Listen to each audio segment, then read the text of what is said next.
ഇന്ന് പുതുപ്പള്ളിയും കേരളവും ഇടതുപക്ഷ സർക്കാരിനെതിരെ വോട്ട് ചെയ്യുന്ന ദിവസമാണ്. പല പ്രതിഷേധങ്ങളുണ്ട്. ഒന്നല്ല, എൻ്റെ പിതാവിനെ അന്യായമായി 1-2 വർഷമല്ല 9 വർഷക്കാലം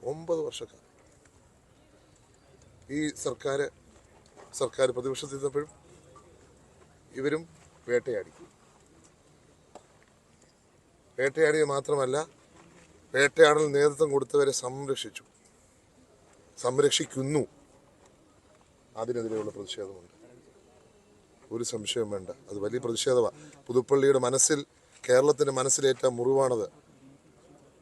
പുതുപ്പള്ളിയുടെ മനസ്സിൽ ആ മുറിവ് ഇപ്പോഴും ഉണങ്ങി. ആ ഒരു വേട്ടയാടൽ ഞങ്ങൾക്ക് പലതരത്തിൽ ഞങ്ങളുടെ മണ്ഡലത്തെ ഫണ്ട്സ് തരാത്ത രീതിയിൽ ദ്രോഹിക്കുന്ന തരത്തിൽ ഉൾപ്പെടെ ഉള്ള വേട്ടയാടൽ നടന്നിട്ടുണ്ട്. പിന്നെയും ഞങ്ങളുടെ വികസന പ്രവർത്തനങ്ങൾ തടഞ്ഞിട്ടുണ്ട്. അതും പ്രതിഷേധമാണ്.